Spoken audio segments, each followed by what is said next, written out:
రాష్ట్ర కాంగ్రెస్ పంచాయతీ ప్రస్తుతానికి సద్దుమణిగినట్లు తెలుస్తోంది. పార్టీలోని ఇరు వర్గాలు అధిష్టానం వద్దకు ప్రయాణం పెట్టుకున్న నేపథ్యంలో ఢిల్లీకి రాకముందే ముఖ్యమంత్రి పీసీసీ అధ్యక్షుడి మధ్య విభేదాలకు అగ్రనాయకత్వం తెరదించినట్లు సమాచారం. పూర్తిగా ఉప ఎన్నికల వ్యూహంపైనే దృష్టి సారించాలని ఇద్దరికీ సూచించినట్లు భోగట్ట.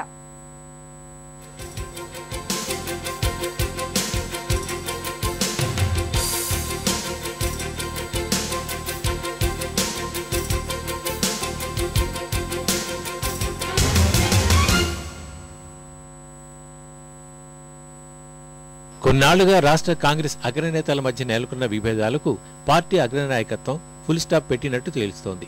ఏసీబీ అదనపు సంచాలకులు శ్రీనివాసరెడ్డి బదిలీతో ముఖ్యమంత్రి కిరణ్ కుమార్ రెడ్డి, పీసీసీ అధ్యక్షుడు బొత్స సత్యనారాయణ మధ్య సయోధ్యకు బీజం పడినట్లు కాంగ్రెస్ నేతలు భావిస్తున్నారు.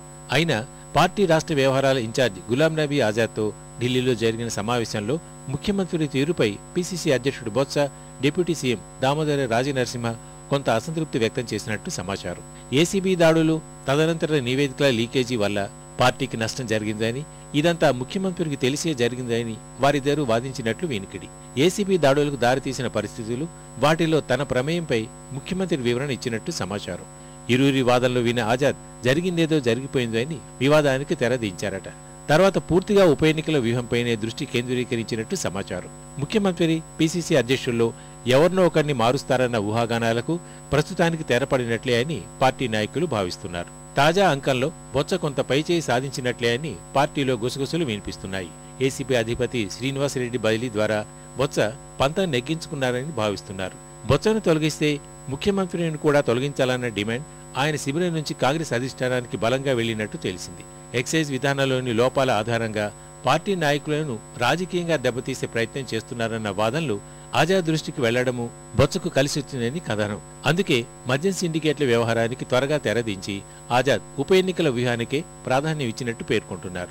ఇటీవల ఉప ఎన్నికలను అధిష్టానం పట్టించుకోకుండా రాష్ట్ర నేతలకే వదిలేయడంతో ప్రతికూల ఫలితాలే మిగిలాయి. ఇప్పుడు అదే రీతిలో సాగితే పార్టీ శ్రేణుల నైతిక స్థైర్యం దెబ్బతినే అవకాశం ఉందనే అభిప్రాయాలు వ్యక్తమవుతున్నాయి. ఈ నేపథ్యంలో ఆజాద్ సూక్ష్మ పరిశీలన చేశారట. అందుకే నియోజకవర్గాల పునర్విభజన సమయంలో సెగ్మెంట్ల వారీగా పరిస్థితులపై కసరత్తు చేసిన జేడీసీలం సేవలను ఉపయోగించుకోనున్నట్టు సమాచారం. ఉప ఎన్నికలు జరగబోయే 18 నియోజకవర్గాలపై ఆయన సంపూర్ణ నివేదిక రూపొందించి ఆజాద్కు సమర్పించినట్లు పార్టీ వర్గాలు చెబుతున్నాయి.